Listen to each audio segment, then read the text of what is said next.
वर्तमान परिवेश में जिस तरीके से भारत को विश्वगुरु बनाने की बात चल रही है, और तमाम प्रकार से जितना संत समाज है या किसी भी धर्म का कोई भी अगर संत है, उलेमा है, मौलवी है, मुल्ला है, पादरी है या कोई भी गुरुद्वारे के अगर ज्ञानी जी हैं, सबका एक ही कॉन्सेप्ट है कि किस तरीके से भारत को विश्वगुरु बनाया जाए।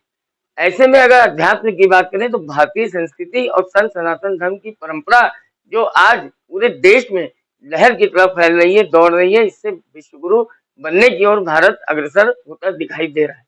ऐसे में अगर बात करें बहराइच के रिसिया की, तो रिसिया में सीताराम पंचवटी आश्रम के यहाँ पर पीठाधीश्वर श्री श्री रविशंकर जी पंडित जी महाराज मौजूद हैं, जिनको श्री रविशंकर पंडित जी गुरु भाई के नाम से जाना जाता है। आज वो यहाँ भागवत कथा करने लक्ष्मी गार्डन पे जिस तरीके से आए हुए थे और यहाँ मौजूद हैं, आइए उन्हीं से जानते हैं कि आखिर भारत को आगे बढ़ाने में, विश्वगुरु बनाने में और वेस्टर्न कल्चर को जिस तरीके से अपनी युवा पीढ़ी के ऊपर वो हावी हो चुका था, उसको उनसे हटाकर पुनः राम और कृष्ण की संस्कृति से जोड़ने के लिए क्या क्या कार्य हो रहे हैं।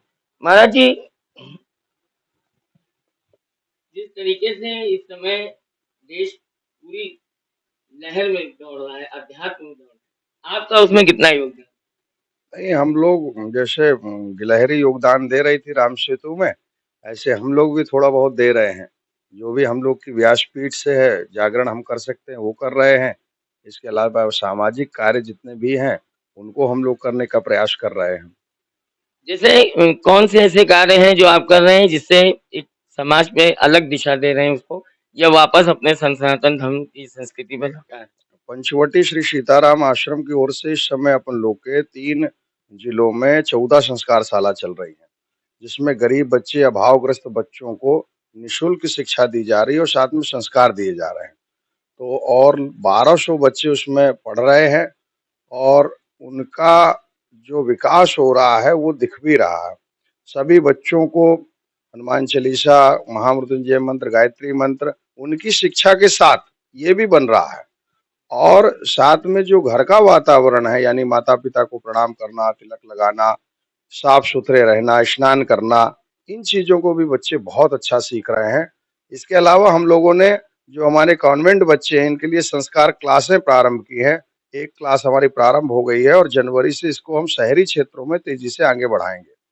तीसरे परिकल्प में हमारी अन्नपूर्णा रसोई, इस समय 3 रसोई, 2 बहराइच जिले में और 1 गोंडा में 3 अन्नपूर्णा रसोई प्रारंभ है, जिसमें ₹5 में भोजन प्राप्त होता है, मिलता है और गरीब, असहाय, निराश्रित लोगों की ये खूब सेवा हो रही है।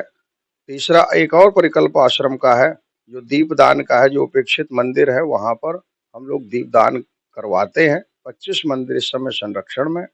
और इसके अलावा जो भी चाहे बाढ़ राहत हो, चाहे हमारी गर्मी में गौ माता के लिए जल की व्यवस्था हो, जगह-जगह ऐसे कई परिकल्प आश्रम के चल रहे हैं।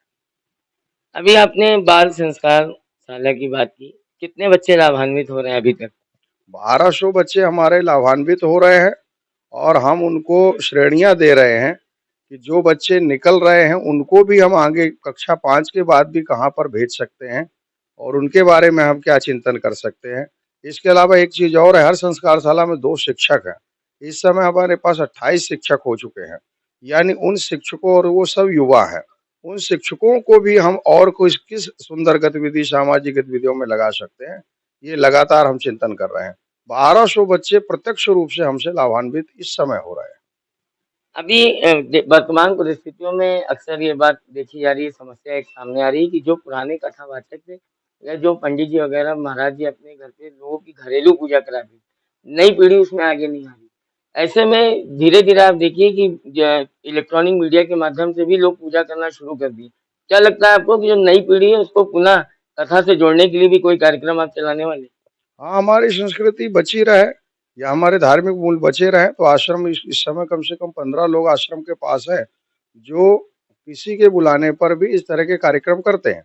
आगे चलकर हम लोग की योजना है कि हम लोग एक वैदिक संस्कारशालाओं भी प्रारंभ कर पाएँ, जिससे कि वैदिक धर्म को जान करके उनको घर-घर में लोग स्थापित कर सकें और जिस कर्मकांड की, अन्य चीज़ों की समस्या समाज को आ रही है, वो दूर हो सके। इस ओर प्रयास है हम लोग का।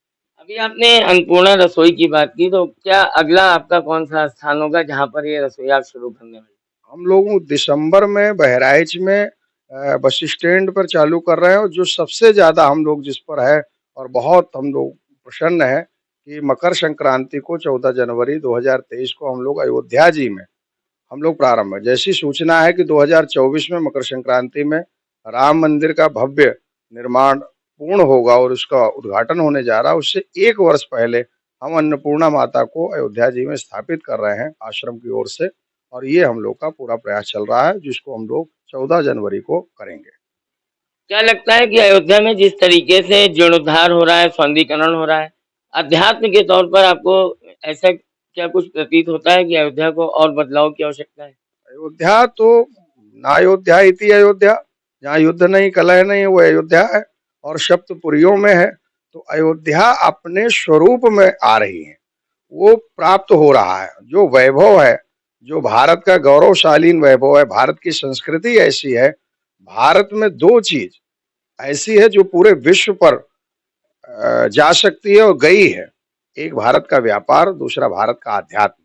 अध्यात्म प्रमुख है, तो अयोध्या गौरवान्वित हो रही है। अयोध्या के अलावा भी काशी, चाहे उज्जैनी, सभी अच्छे कार्य हो रहा है, लेकिन हम लोग को बहुत प्रसन्नता है कि हमारी अयोध्या जी पूर्ण वैभव को प्राप्त हो रही है। अयोध्या और काशी की बात आपने की, अब मथुरा की बात कर लेते हैं।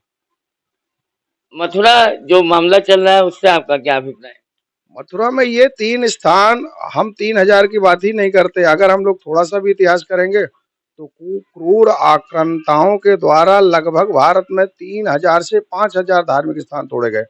हम तो इतना ही कह रहे हैं कि हमारे जो 3 स्थान हैं, भगवान कृष्ण, भगवान राम और भगवान शिव के जो स्थान हैं, वो हमारे धर्म को वापिस किए जाएँ पूर्णतः वैभव से, जिस पे कर सकें। यहाँ पर आप मथुरा में ऐसा कौन-सा किस व्यक्ति का अधिकार हो सकता है, वहाँ तो भगवान कृष्ण ही रह सकते हैं। तो मथुरा भी पूर्ण वैभव को प्राप्त हो, क्योंकि हम लोग जब जाते हैं तो ये पीड़ादायक है। आज 125 करोड़ हिंदू जनमानस के लिए पीड़ादायक है कि उनका जो भगवान कृष्ण का गर्भगृह है, वो मस्जिद है, वो हिंदू समाज के पास नहीं है। तो और इसको हम लोग पूरी चेष्टा करेंगे और अपने जीवन काल में प्रार्थना ही नहीं, पूरा प्रयास करेंगे कि फिर से वो गर्भगृह हमारे धर्म को प्राप्त हो सके और वहाँ पूर्ण वैभव के साथ भगवान कृष्ण का मंदिर बन सके। क्या लगता है आपको समय आ गया है वो? निश्चित रूप से समय प्रक्रिया में चल रहा है और भगवान सब जगह कृपा कर रहे हैं और जल्दी ही हम मथुरा पर भी भगवान कृपा करेंगे और पूर्ण वैभव के साथ वहाँ मंदिर बनेगा। आप बहराइच जिले से आपका आश्रम है, वहाँ से आप आते हैं। सोहेल देव को लेकर जिस तरीके से बार-बार चर्चा हो रही है और दरगाह को लेकर, इसके लिए आपका क्या मत है? दरगाह जैसा आप थोड़ा-सा का भी इतिहास अगर जानेंगे, तो वो बालार्क ऋषि का आश्रम है और सूर्यकुंड है। तो वहाँ पर इतना ही करना है कि बालार्क ऋषि का आश्रम भी वैभव से आता है और सूर्यकुंड आवे, जिसको गलत नाम दे दिया गया, गलत लोगों के हाथों में वो आ चुका है। वो व्यवस्था हम मांग करते हैं कि वो व्यवस्था सनातनियों के हाथ में दी जाए और सूर्यकुंड का वैभवशालीन इतिहास लोगों के सामने आवे और इस तरह की चीजें आवे। हम किसी भी धर्म के धार्मिक स्थल को नहीं मांग रहे, हम अपनी ही चीजों को केवल कह रहे हैं। हमें कदापि हम नहीं जा रहे हैं कि हम मक्का में हमारा स्थान है या ये है। हम अपनी जो चीजें हैं, जो प्रमाणित चीजें हैं, हम उनकी वार्ता कर रहे हैं। तो बहराइच में ये बहराइच के लिए विडंबना है कि वहाँ पर बालार्क मुनि आज जहाँ भी होंगे वो दुखी हो रहे होंगे कि उनका स्थान आज ऐसे लोगों के पास पहुंच गया है। अच्छा, तमाम ऐसे पौराणिक स्थल हैं, तमाम संतों की जन्मभूमि, कर्मभूमि है, जो अभी तक उपेक्षित पड़ी हुई है। गोंडा में भी तमाम ऐसे स्थान हैं, बहराइच में भी। उसके लिए आपको क्या सरकार से आप क्या मांग करते हैं? हम सरकार से मांग नहीं कर रहे हैं, हम अपने समाज से मांग कर रहे हैं और समाज को हम लगातार जागृत कर रहे हैं। जो आश्रम की दीपदान योजना है, इसमें हम लगभग 25 मंदिरों को प्रारंभ कर रहे हैं जहाँ शाम को दीपक जले और हम समाज से खूब आह्वान कर रहे हैं कि अपने पूर्वजों को, अपने घर के बूढ़ों को और अपने मंदिरों को, इनको विशेष ध्यान आप रखिए। अगर आप चाहते हैं कि हमारा पूर्ण विकास हो, तो आपके घर में जो बूढ़े रहते हैं, उनकी आप सेवा कीजिए और आपके आस-पास जो मंदिर रहते हैं, उनको उपेक्षित मत कीजिए, उनको श्रीहीन मत कीजिए। क्योंकि जब कोई मंदिर श्रीहीन होता है तो पूरा क्षेत्र श्रीहीन हो जाता है, और घर में जब बूढ़े श्रीहीन होते हैं, बुजुर्ग श्रीहीन होते हैं, तो 7 पीढ़ियां श्रीहीन हो जाती हैं। इसलिए मंदिरों का सरकार का विषय नहीं है। सरकार हर जगह नहीं आ सकती ना, हम सरकार पे कर सकते हैं। अब हमारे माता पिता की सेवा सरकार करे, ये क्या मतलब है? हम करें और हम अपने मंदिरों को भी देखें। मतलब समाज का दायित्व है कि वह अपने पौराणिक स्थलों का जीर्णोद्धार करे। 100% दायित्व। हाँ, सरकार का काम है सड़क बनवाना, बिजली देना, पानी देना, अन्य भौतिक सुविधाओं को देना, लेकिन हमारे मंदिरों की सेवा तो हम ही करेंगे ना।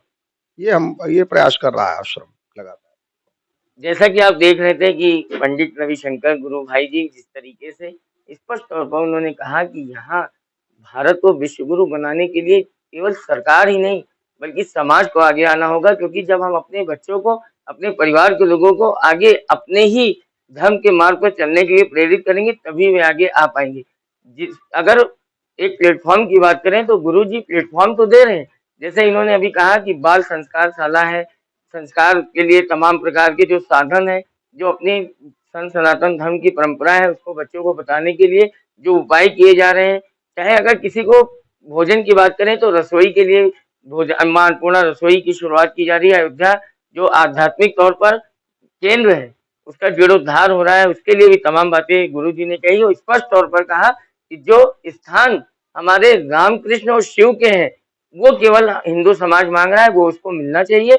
उसको किसी और धर्म के किसी भी पौराणिक स्थल या धार्मिक स्थल से कोई लेना देना नहीं है। फिलहाल बहुत बड़ी बात गुरु जी ने अभी सामने लाके कह दी कि जितने संत महात्मा और जितने महापुरुष हैं उनके जो जन्म स्थान, जो उनकी कर्म भूमि, जन्मभूमि जिन भी जिलों में है, जिन क्षेत्रों में है, वहां के क्षेत्र के आसपास के लोगों की बड़ी जिम्मेदारी है कि वे स्वयं उसका जीर्णोद्धार करें और उसको विश्व के मानचित्र पर सामने लेके आए। मैं गोंडा से अंकुर गर्ग, यूनिसेफ।